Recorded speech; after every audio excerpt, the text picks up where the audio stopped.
Yes, he likes that.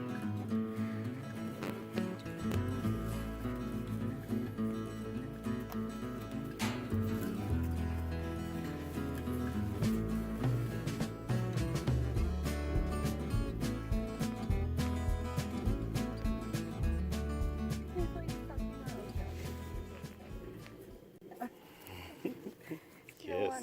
Look at me. Yes. Yes, please. I'll take a whole lot of those. He loves it. Look at him.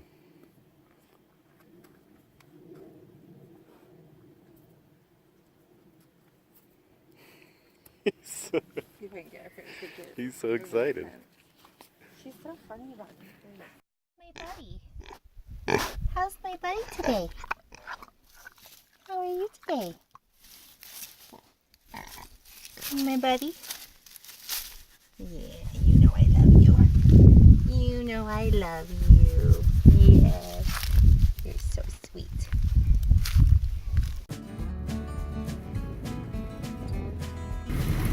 I know I should be helping him right now, but I have an excuse. I have a huge distraction. I mean, how can you leave this adorableness?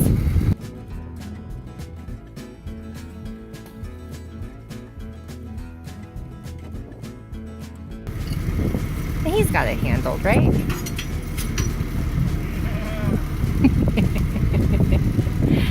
Yeah.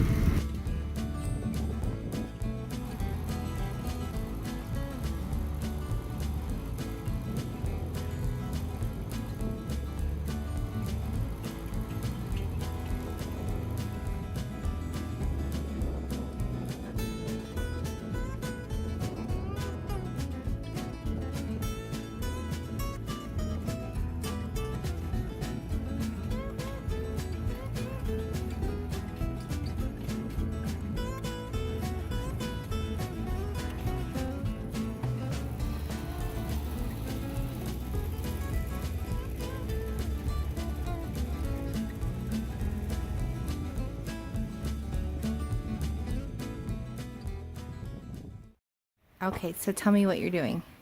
Well, friends, we are irrigating the barn from the top down. We are tired of carrying buckets of water and hoses to each trough, so we're taking this poly tubing, just like a sprinkler system, and we're going to string it across the rafters of the barn. From here, we're going to go to a T and bring each individual stall its own supply. And so this one we'll actually head over to the other stall where we're going to put this T on, and so on all the way around the barn. And then all we got to do is give them food and open up the water line, and then when we leave they should all be full. So right here's our hydrant for the barn, which is very convenient that it is inside the barn, but hooking up a hose and dragging it from stall to stall is always a pain. So we had a brilliant idea, or I guess the spirit lent it to us, that we should just string an irrigation line throughout this building. And so when we want to fill up the buckets, we just turn this on, and each trough is going to have a float, and they're going to fill themselves. And then when we leave the barn, we just shut her down and leave. But right here, you can see there's poly tubing on the ground here that we've already started with. It has a faucet 3/4 inch fitting on it. We just hook that up to the faucet.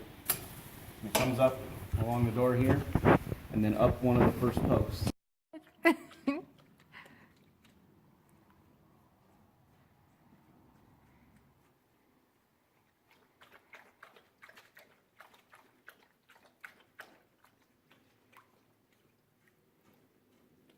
Wow, this is taking a long time.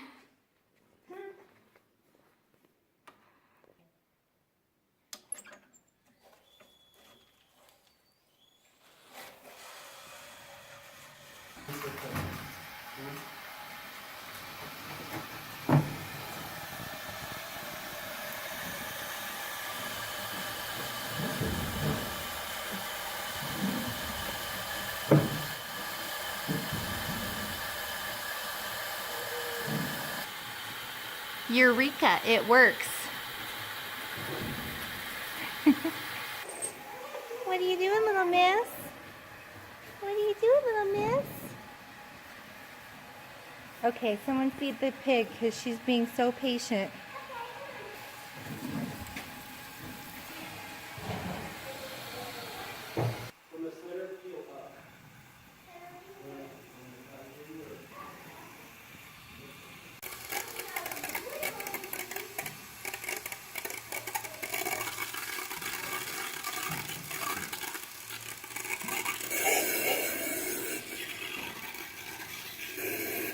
Scaredy cat.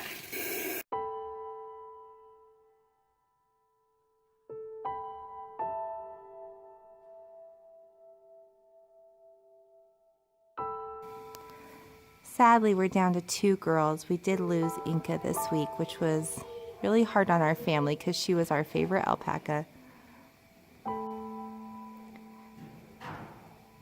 Her abdomen had gotten severely bloated, and the vet believed that it was part of age, and since she was getting up and eating, she wasn't concerned. And then that night she wasn't getting up, and before the vet could get out, she had passed away overnight. We came out to the barn and she was gone in the morning.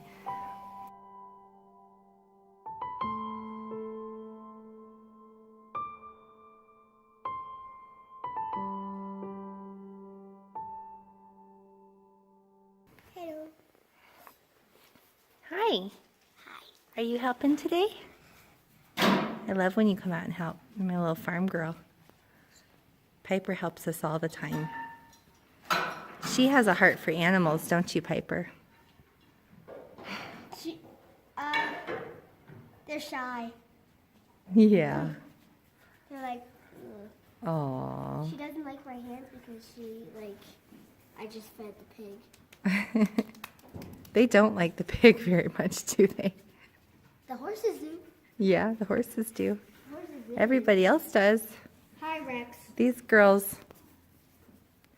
they're like the mean girls. Huh, you're the mean girls club. That's why we call this one Precious. Her name used to be Queenie and we changed it. You're precious.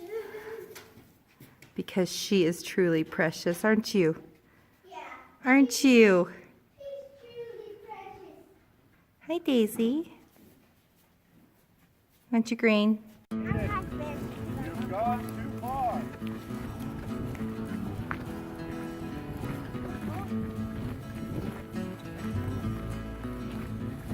Aiden, you're going too far.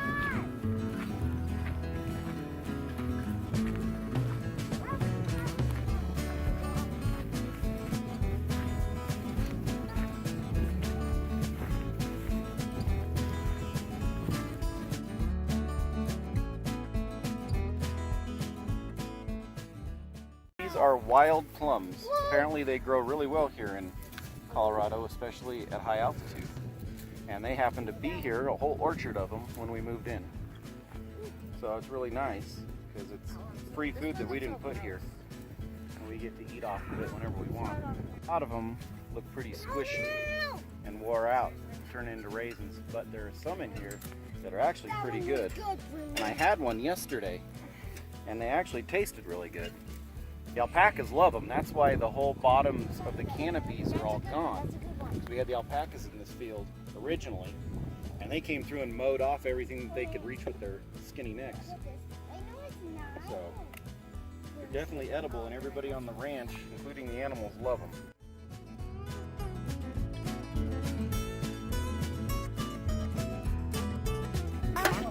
That's okay, you can just pick it up off the ground.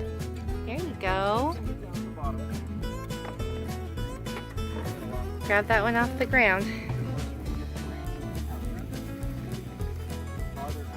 Unless it's a bad one. You throw that one out.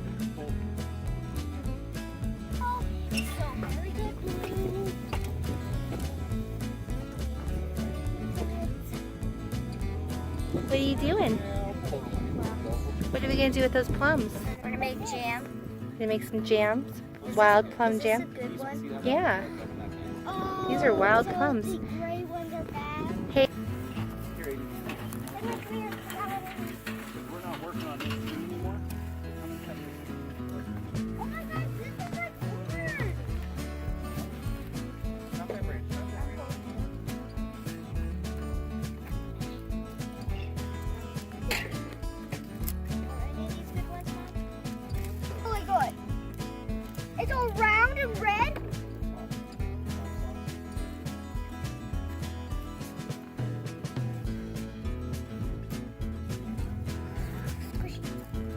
one's all squishy and scabby. Use this for a minute.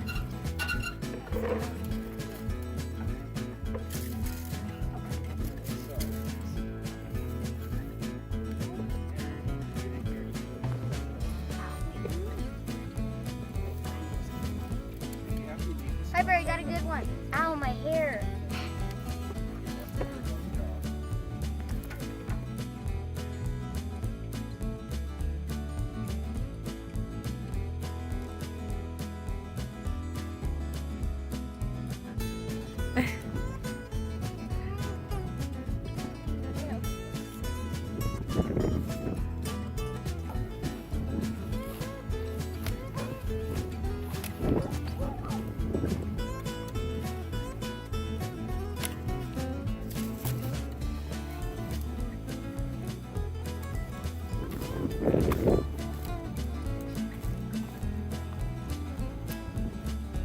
These branches are such good, they can't be cut off. Oh, They're petrified. yeah. They have become one with the tree. I don't think they were ever pruned. These are.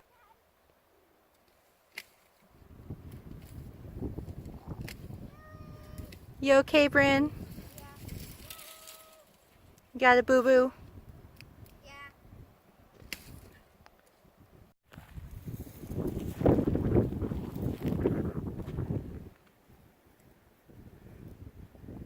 This was kind of what these trees looked like when we first moved in, really overgrown. There's dead trees mixed in and tangled in. So Mark's been working a little at a time trying to get them cleaned up. So the wild plums are pretty sweet and they're great to make jam with. So we'd like to get a nice harvest next year. But it is definitely a lot of work getting through all of this. It's not irrigated down here either, so we're trying to give them their best shot.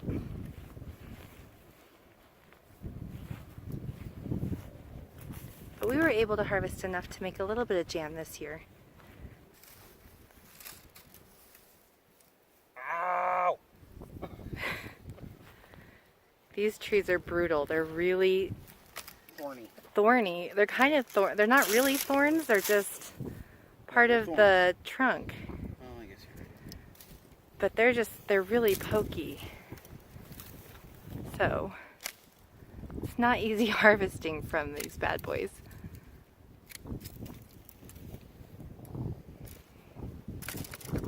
The kids came out to help, but they weren't loving that. So trimming these up, hopefully they'll be more inspired to help us next year.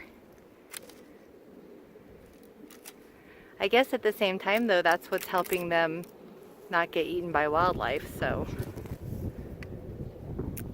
we're just gonna need to come in with chainmail on our arms.